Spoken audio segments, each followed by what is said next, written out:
નમસ્તે વિદ્યાર્થી મિત્રો, કેમ છો બધા વિદ્યાર્થી મિત્રોને મારા જય શ્રી કૃષ્ણ। ધોરણ 12 વિષય આંકડાશાસ્ત્ર ચેપ્ટર નંબર 2 સુરેખ સહસંબંધો। તો વિદ્યાર્થી મિત્રો, આપણે સુરેખ સહસંબંધની અંદર અગાઉના વિડિયોની અંદર આપણે ક્રમાંક સહસંબંધની રીત વિશે અભ્યાસ કર્યો હતો। ક્રમાંક સહસંબંધની રીતમાં આપણે બે રીતો જોઈ હતી। એક તો એવા દાખલાઓ કે જેની અંદર ક્રમ આપેલો જ હોય રકમની અંદર, આપણે એવા દાખલાઓ વિશે અભ્યાસ કર્યો હતો। ત્યારબાદ બીજી રીતની અંદર કે આપણને અવલોકનની સંખ્યા આપેલી હોય એને આપણે ક્રમ આપ્યો હતો કે જે મોટી સંખ્યા હોય એને પહેલો ક્રમ, પેથી થોડીક નાની હોય એને બીજો ક્રમ, એમ આપણે ક્રમ આપ્યા હતા। હવે આપણે ક્રમાંક સહસંબંધની રીતની અંદર થોડુંક નવો અભ્યાસ કરી, નવું જાણીએ। તો આજે આપણે ક્રમાંક સહસંબંધની એવી રીત વિશે અભ્યાસ કરવાનો છે કે જેની અંદર આપણે દાખલાઓ કર્યા હતા પેલી રીતની અંદર આપણે ક્રમ આવતા હતા, પણ હવે ઘણીવાર એવું થશે કે એકની એક રકમ બે વાર આપેલી હોય ત્યારે શું કરો, ત્યારે એને ક્રમ કેવી રીતે આપવાનો કે 165 બે વાર હોય અથવા 70 બે વાર હોય, તો એને ક્રમ આપણે કેવી રીતે આપવો? તો આપણે આજે એવા દાખલાઓ વિશે અભ્યાસ કરવાના છે કે અમુક અવલોકનોની સંખ્યા બે વાર ત્રણ વાર રિપીટ થયેલી હોય તો એને કહેવામાં આવે છે ગાંઠ, બરોબર? ગાંઠ કહેવામાં આવે છે। તો એ ગાંઠ આવતી હોય એટલે અમુક અવલોકનો પુનરાવર્તિત થતા હોય છે, તો એનો આપણે ક્રમાંક સહસંબંધાંક કેવી રીતે ગણવું, તો એના માટેની આજે આપણે એ રીત વિશે અભ્યાસ કરવાનો છે। તો ચાલો વિદ્યાર્થી મિત્રો, આપણે આજે એ રીત વિશે અભ્યાસ કરીએ। તો ક્રમાંક સહસંબંધની રીત છે, બરોબર? એક ક્રમાંક સહસંબંધની રીતનું આપણે સૂત્ર જોયું હતું, આ બીજું આપણે એક સૂત્ર છે જેની અંદર થોડો વધારો થયેલો છે। સૂત્ર એના જ જેવું છે પણ થોડો અમથો ચેન્જીસ છે।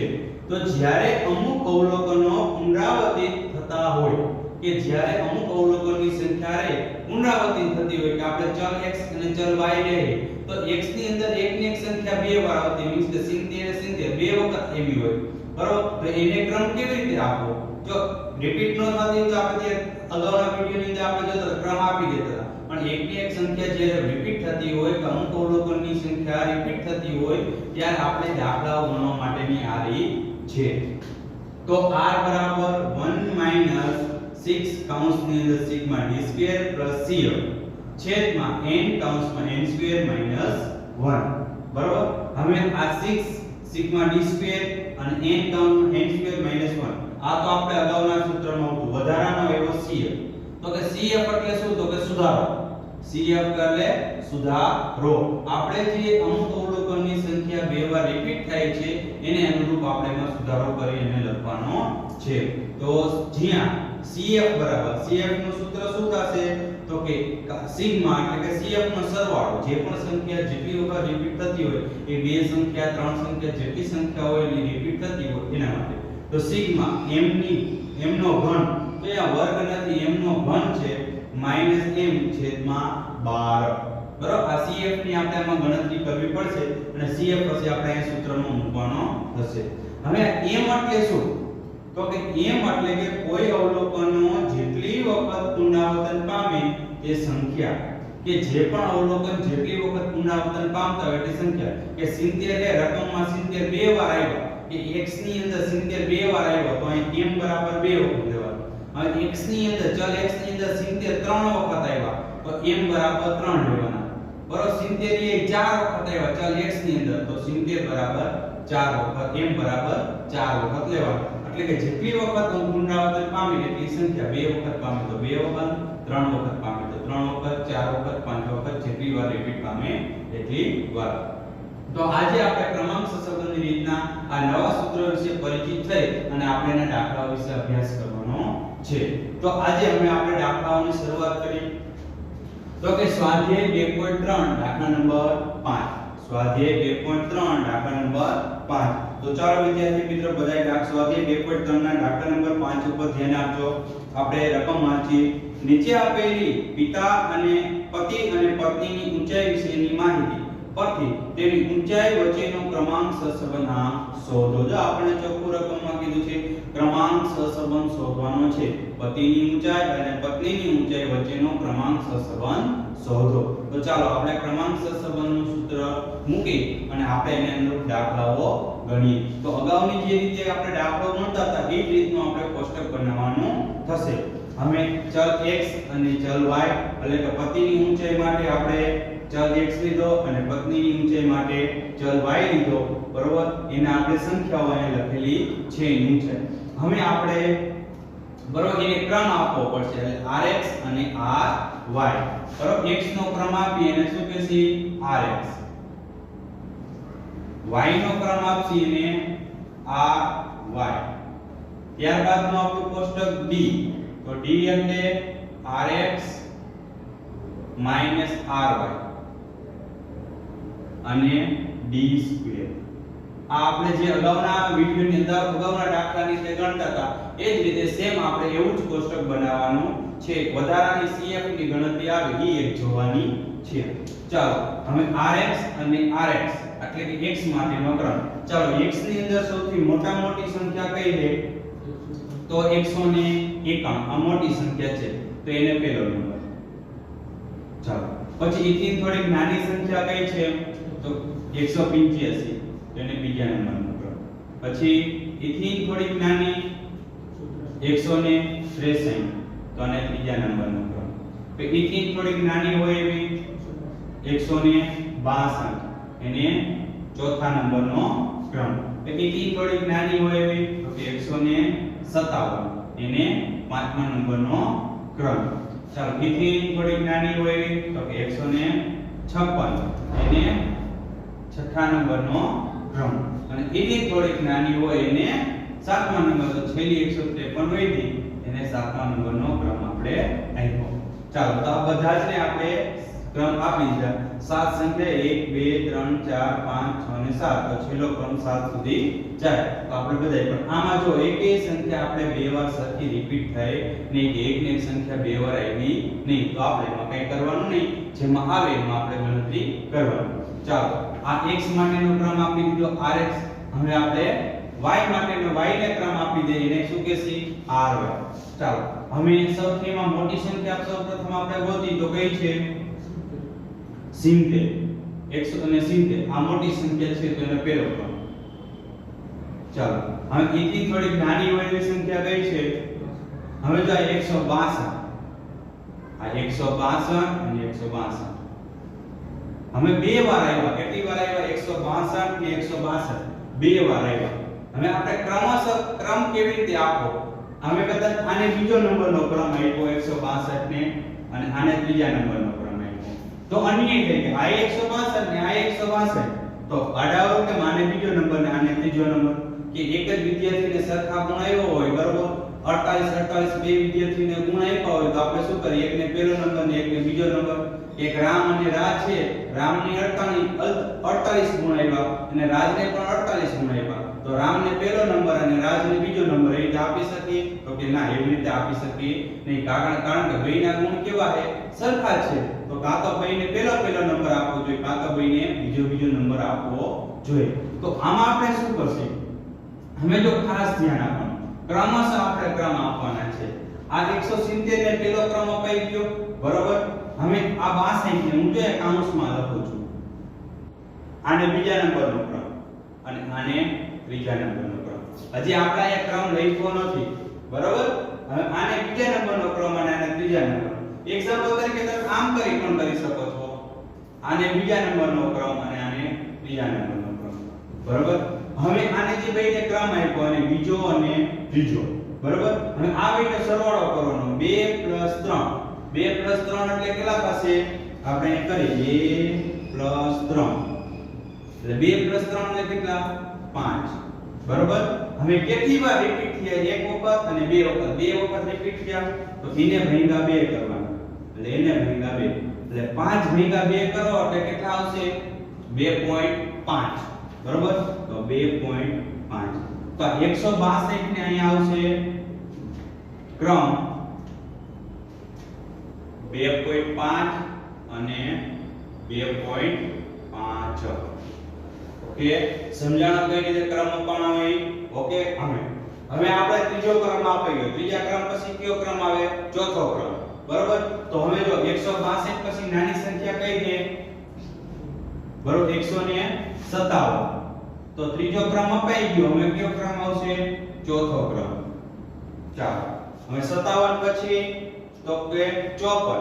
હવે જો 54 ની અંદર ખાસ કાળજી રાખો 54 બે વાર આવ્યા આ 154 અને 154 અહીંયા બે વાર આવ્યા હવે આપણો ક્રમ ક્યાં સુધી ગયો તો કે ચોથા ક્રમ સુધી ગયો હવેનો ક્રમ કયો આવશે તો કે પાંચમા નંબરનો તો આપણે આ 154 લીયા અને આને પાંચમા નંબરનો ક્રમ આપી દે અને આને છઠ્ઠા નંબરનો ક્રમ આપી દે અથવા તો આને પાંચમો આપો અને આને છઠ્ઠો આપો એમાં કાંઈ ફેર પડે નહીં તો હવે આ જે બે ક્રમ આવ્યા અને પાંચમો નંબર અને છઠ્ઠો નંબર બરોબર તો એ બેને શું કરવાનો સરવાળો તો કે 5 + 6 અને કેટલી વખત રિપીટ થયા 154 એક વખત અને બે વખત તો એને ભાગ્યા 2 તો 6 × 5 11 11 ભાગ્યા 2 એટલે કેટલા આવશે તો કે 5.5 બરોબર તો હવે આને આવશે 154 નો ક્રમ આવશે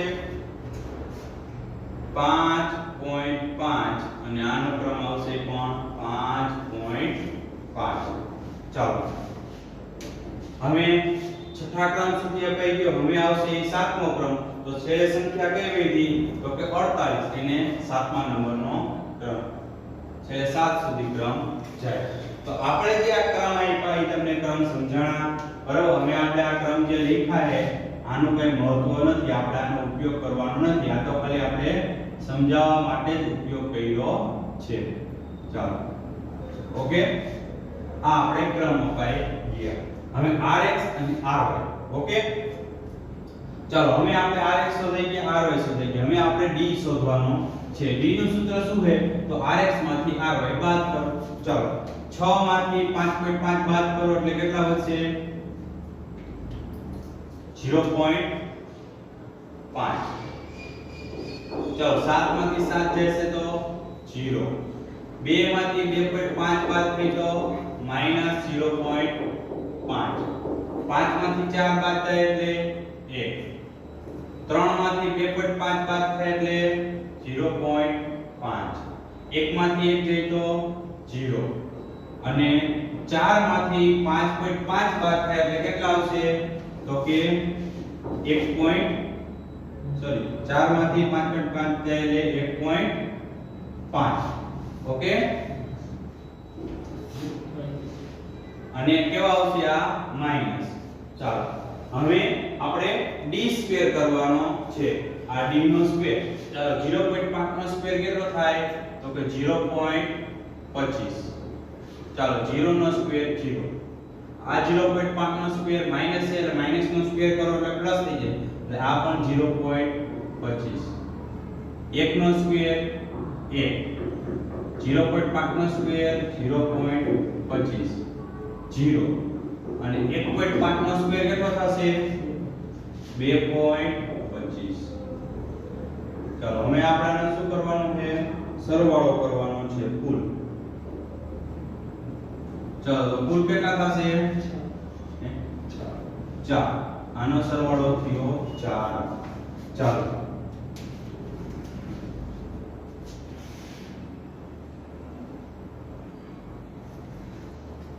ચાલો આપણે ક્રમાંક સહસંબંધનું સૂત્ર શું હતું તો કે ક્રમાંક સહસંબંધનું આપણે એવું સૂત્ર છે તો કે r બરાબર 1 - 6 sigma d square plus cf છેદમાં n કૌંસમાં n સ્ક્વેર માઈનસ 1 ચાલો આવડું આ આપણું સૂત્ર cf વાળું સૂત્ર હવે ખ્યાલ કેમ આવે કે આપણે cf વાળું સૂત્ર મૂકવું કે સાદું સૂત્ર મૂકવું તો ખાસ જોવાનું કે જ્યારે અવલોકનો પુનરાવર્તિત થતા હોય ત્યારે આપણે cf વાળું સૂત્ર આવે અને જ્યારે અવલોકનો પુનરાવર્તિત ન થતા હોય ત્યારે આપણે cf વાળું સૂત્ર મૂકવાનું નહીં ત્યારે આપણે સાદું સૂત્ર મૂકવાનું તો આમાં અવલોકનો પુનરાવર્તિત થાય એટલે આપણે cf વાળું સૂત્ર મૂક્યું ચાલો આપણી પાસે 1 d સ્ક્વેર તો d સ્ક્વેર આવી ગયો 4 બરોબર cf તો એક આપણે cf શોધવો પડશે n પણ છે n કેટલો આવે તો કે 7 ક્રમ પણ 1 2 3 4 5 6 અને 7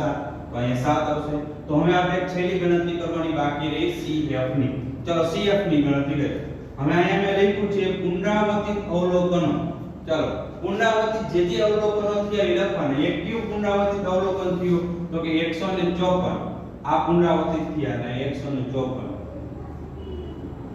ચલો બીજા કયા અવલોકન થયા હતા તો કે 162 આ પણ રિપીટ થયા હતા 162 ચલો આ બે અવલોકનો પુનરાવર્તિત થયા હતા ચાલો હવે એમ એટલે આપણે શું કીધું છે તો કે કોઈ પણ અવલોકન જેટલી વખત પુનરાવર્તન પામે તે સંખ્યા ચાલો તો આ 54 એ કેટલી વખત પુનરાવર્તિત થયા હતા તો કાઈ એક વખત આવ્યા અને બે વખત આવ્યા તો અહીંયા બગડું ચાલો 162 કેટલી વાર આવ્યા હતા અહીંયા એક વખત ને બે વખત ઈ પણ બે વખત અહીંયા બે ઓકે 162 બે વખત 154 પણ બે વખત પુનરાવર્તિત થયા હવે આ સૂત્રની અંદર રકમ મૂકવાની સૂત્રમાં શું છે m નો ઘન એટલે અહીંયા સૂત્રમાં આપણે લખ્યું m એટલે કેટલા છે અહીંયા m કેટલા આવ્યા 2 તો 2 નો ઘન માઈનસ અહીંયા m એટલે 2 છેદમાં 12 ચાલો 2 નો ઘન કેટલો થાય તો કે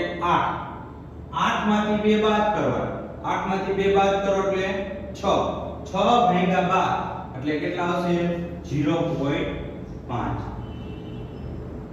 ચાલો આમ એ જ રીતે આમાં એ પાછું આ સૂત્ર વાપરવાનું m નો ઘન તો 162 માં m કેટલો છે તો કે 2 તો એ 2 નો ઘન માઈનસ m એટલે 2 છેદમાં 12 ચાલો બરાબર 2 નો ઘન કેટલો થાય તો કે 8 8 માંથી 2 બાદ કરો એટલે 6 ભાગ્યા 12 એટલે 0.5 ચાલો આ થઈ ગયા હવે આપણે CF જોઈએ CF એટલે આ બાજુનો સરવાળો 0.5 0.5 એટલે કેટલા થશે તો કે 1 ચાલો 0.5 0.5 અહીંયા 1 આવ્યા હોય તો 1 0.5 એટલે 1.5 થાય આ 0.5 એટલે આ બેનો સરવાળો કરો એટલે કેટલો થઈ ગયો 1 તો આપણો CF કેટલો આવ્યો 1 ચાલો તો હવે આપણે સૂત્રની અંદર રકમ મૂકી દઈએ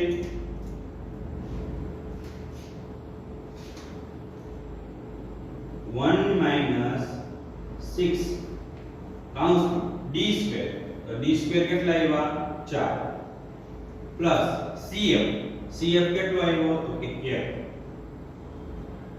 છેદમાં n કેટલા છે તો કે 7 તો અહીં 7 નો સ્ક્વેર માઈનસ 1 6 ગુણ્યા કૌંસ વચ્ચે અને 6 વચ્ચે સંબંધ કેવો ગુણાકાર 4 + 1 એટલે 5 છેદમાં 7 ગુણ્યા 7 નો સ્ક્વેર કેટલો થાય તો કે 49 માંથી 1 બાદ કરો એટલે 48 ઓકે હવે 1 - 6 પંચાને 6 ગુણ્યા 5 એટલે 30 છેદમાં 7 ગુણ્યા 48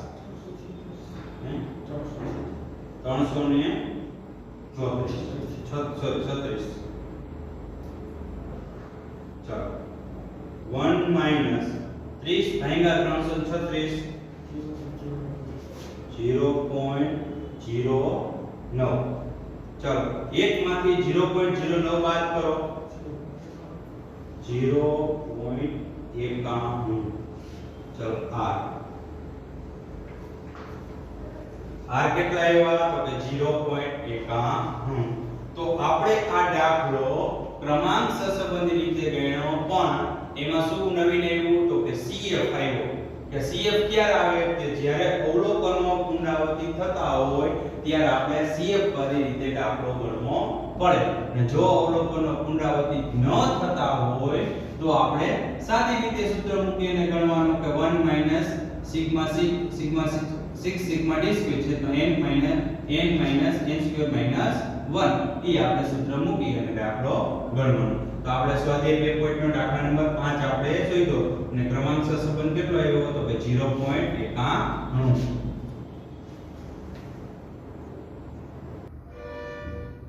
ચાલો વિદ્યાર્થી મિત્રો હવે આપણે દાખલા નંબર 6 વિશે અભ્યાસ કરી દાખલા નંબર 5 વિશે આપણે અભ્યાસ કર્યા બાદ હવે સ્વાધ્યાય 1.3 નો દાખલા નંબર 6 વિશે અભ્યાસ કરીએ ચલો રકમમાં ધ્યાન આપજો એક ઇન્ટરવ્યુમાં ઉમેદવારનો દેખાવ ને આધારે બે ઇન્ટરવ્યુ લેનાર વ્યક્તિઓને તેઓને નીચે મુજબ ગુણ આપેલ છે. તે પરથી ઇન્ટરવ્યુ લેનાર બે વ્યક્તિના મૂલ્યાંકન વચ્ચેનો ક્રમાંકસર સંબંધ શોધો. જો પ્રથમ વ્યક્તિ આપેલા ગુણ અને બીજા વ્યક્તિ આપેલા ગુણ વચ્ચેનો આપણે ક્રમાંકસર સંબંધ શોધવાનો છે. તો આપણે રકમમાં કીધું છે કે ક્રમાંકસર સંબંધ શોધો. ઓકે, ચાલો તો ઉમેદવારો A B C D E F G અને H 8 ઉમેદવારો છે આપણે, બરોબર.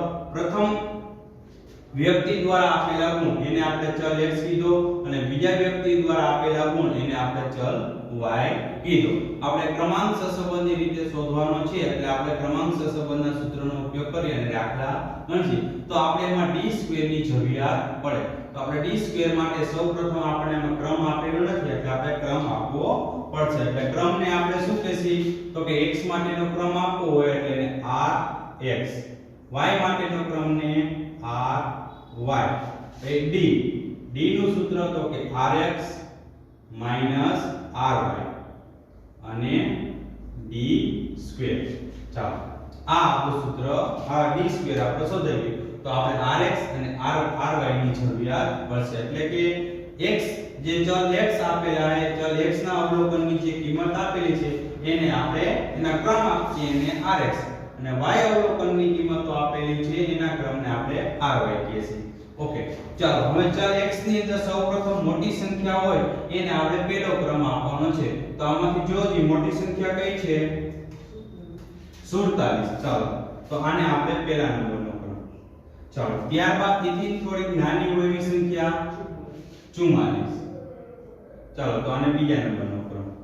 ચાલો એથી થોડીક નાની હોય 40. ચાલો તો આને ત્રીજા નંબરનો ક્રમ. ચાલો એથી થોડીક નાની હોય એવી 35, એને ચોથા નંબરનો ક્રમ. ચાલો એથી થોડીક નાની હોય એવી 28. જો આ 28 બે વાર આપેલા છે, 28 અને 28. એનો મતલબ કે અહીંયા અવલોકનની સંખ્યા પુનરાવર્તિત પામે છે કે 28 નંબરનું અવલોકન રહ્યું બે વખત આવ્યું એટલે પુનરાવર્તિત પામ્યું. એટલે આપણે આ દાખલો CF ની ગણતરી વાળો દાખલો થશે. ઓકે, હવે 28 બે વખત આવ્યું તો આપણો છેલ્લો ક્રમ ક્યાં સુધી આવ્યો તો છેલ્લો ક્રમ આપણો 4 સુધી આવ્યો. તો આ 28 અને આ 28 ને કેટલામો ક્રમ આવે? 4 પછી ક્યાં આવશે તો કે 5. તો આપણે આને 5 અને આને 6. હવે શું કરવાનું આપણે તો કે આનો ક્રમ 5 અને આનો ક્રમ 6 એટલે એને આપણે શું કરવાનો સરવાળો એટલે 5 + 6. હવે કેટલી વખત પુનરાવર્તન પામે? એક વખત ને બે વખત તો એને 2. તો 6 + 5 એટલે 11. 11 ભાગ્યા 2 એટલે 5.5. એનો મતલબ આ 28 નંબરના 28 ને કેટલામો ક્રમ આવશે તો કે આને 5.5 અને આને પણ 5.5. બેયને સરખો ક્રમ આપી દીધો. ચાલો ઓકે, હવે છેલ્લો ક્રમ 6 સુધી. હવેનો ક્રમ ક્યાં 6 પછી 7. ચાલો 28 પછી થોડી નાની સંખ્યા હોય એવી કઈ તો કે 19. તો આને આવશે 7મા નંબરનો ક્રમ અને છેલ્લી નાની છે 10. તો આને આવશે 8મા નંબરનો ક્રમ. 8 સંખ્યા 8 ઉમેદવારો છે એટલે છેલ્લો ક્રમ 8 સુધી અપાણો. ચાલો આ આપણે કઈ જરૂરિયાત નથી, આ ખાલી સમજાવવા માટે તમને આપ્યું હતું. ચાલો આની કઈ આપણે જરૂરિયાત છે નહીં. ઓકે, આ થઈ ગયું. હવે આ x નો ક્રમ આપી દીધો. હવે આપણે y નો ક્રમ આપી એને જેને કહીએ આપણે ry. ચાલો તો ry માં સૌપ્રથમ મોટી સંખ્યા કઈ છે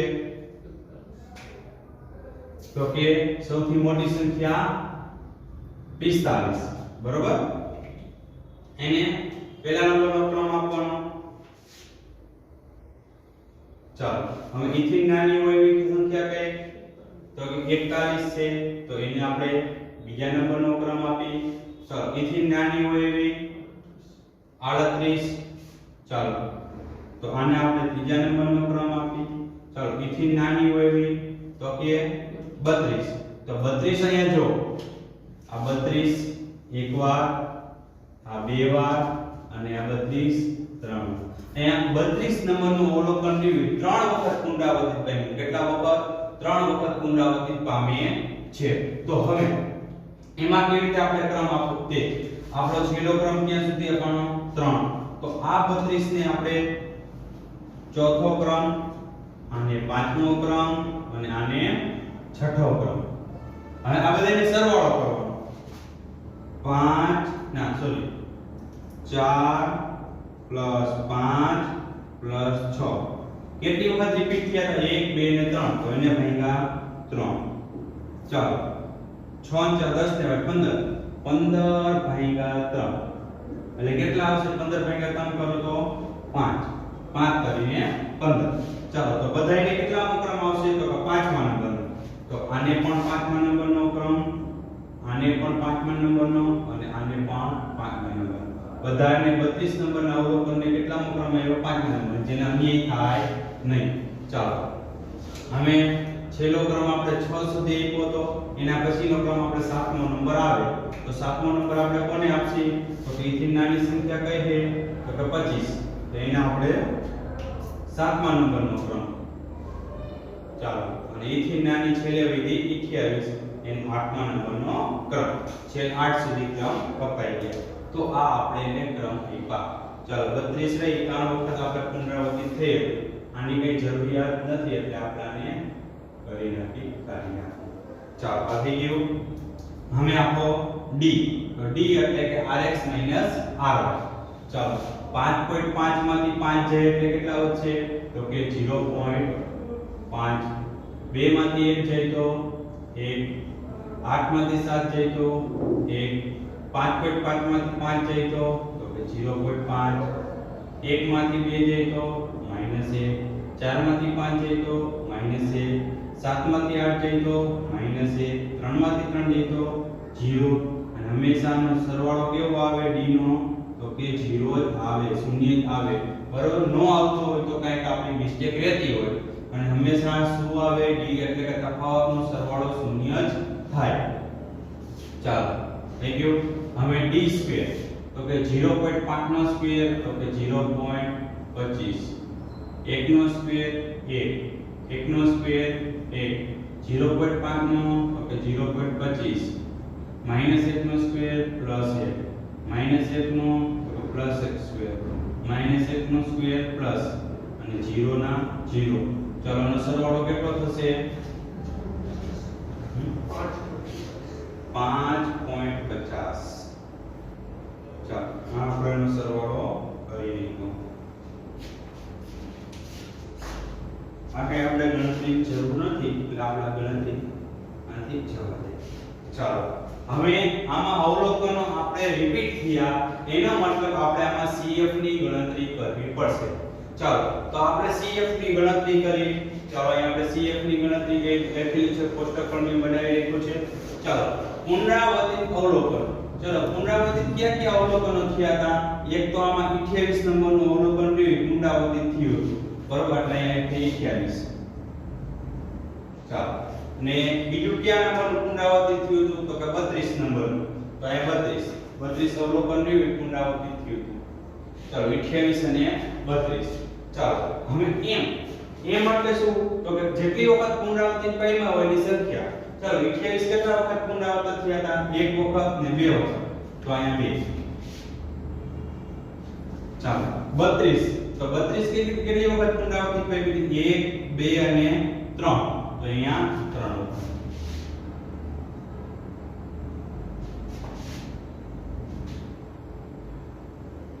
ચાલો હવે આપણે સૂત્ર શું છે m ઘન - m ભાગ્યા 12 ચાલો તો આમાં m કેટલો છે તો કે 2 તો એ 2 નો ઘન - 2 છેદમાં 12 બરાબર 2 નો ઘન કેટલો થાય તો કે 8 8 માંથી 2 બાદ કરો એટલે કેટલા તો કે 6 ભાગ્યા 12 એટલે 0.5 ચાલો અહીંયા કેટલી વખત છે m 3 વખત તો અહીંયા 3 નો ઘન -3 ભાગ્યા 12 ચાલો 3 નો ઘન કેટલો થશે 27 માંથી 3 બાદ કરો કેટલા આવશે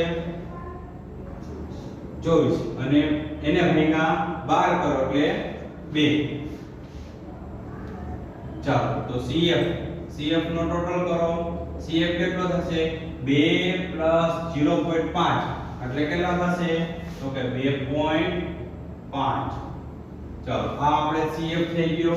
હવે આપણે ક્રમાંક સહસંબંધનું સૂત્ર મૂકી તો કે ક્રમાંક સહસંબંધનું CF વાળું સૂત્ર શું થશે તો કે R બરાબર 1 - 6 કૌંસમાં sigma d square plus CF છેદમાં n સ્ક્વેર માઈનસ 1. આવું આપણું ક્રમાંક સહસંબંધનું સૂત્ર છે. ચાલો 1 ના 1 6 કૌંસની અંદર d સ્ક્વેર. તો d સ્ક્વેર આપણો કેટલો આવ્યો તો કે d સ્ક્વેર એટલે આપણો d square 5.50 plus CF. CF આપણો કેટલો આવ્યો તો અહીંયા છે 2.5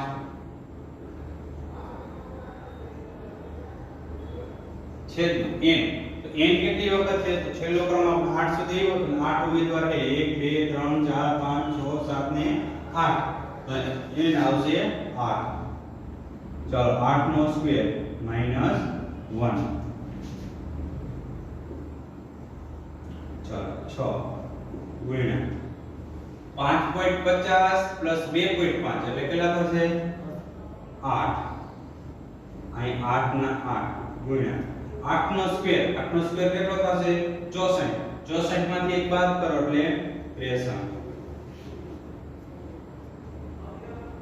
1 માઈનસ 6 ગુણ્યા 8 કેટલા થશે 48 અને 8 ગુણ્યા 63 504. ચાલો 1 માઈનસ 48 ભાગ્યા 504 0.10. ચાલો 1 માઈનસ 0.10 0.9. ચાલો તો ક્રમાંક સહસંબંધ કેટલો આવ્યો તો કે 0.9. આપણે CF વાળા ક્રમાંક સહસંબંધનું CF વાળું સૂત્ર આપણે મૂક્યું કારણ કે આમાં અવલોકનની સંખ્યા પુનરાવર્તિત થતી હતી એના કારણે. તો આપણે આ બે દાખલાથી પરિચિત થયા, દાખલા નંબર 5 અને દાખલા નંબર 6 જેની અંદર અવલોકનની સંખ્યા પુનરાવર્તિત થતી હતી અને એમાં આપણે CF ની ગણતરી કરવી પડી તેવા દાખલાઓ. ચાલો વિદ્યાર્થી મિત્રો હોમવર્ક લખી લ્યો. તો કે હોમવર્ક ની અંદર વિભાગ F દાખલા નંબર 5 અને 6, વિભાગ F ની અંદર દાખલા નંબર 5 અને 6 અને ઉદાહરણ નંબર 21, 22 અને 23 જેમાં CF ની ગણતરી વાળા દાખલાઓ છે કારણ કે અવલોકનો રહ્યા એ પુનરાવર્તિત પામતા હશે.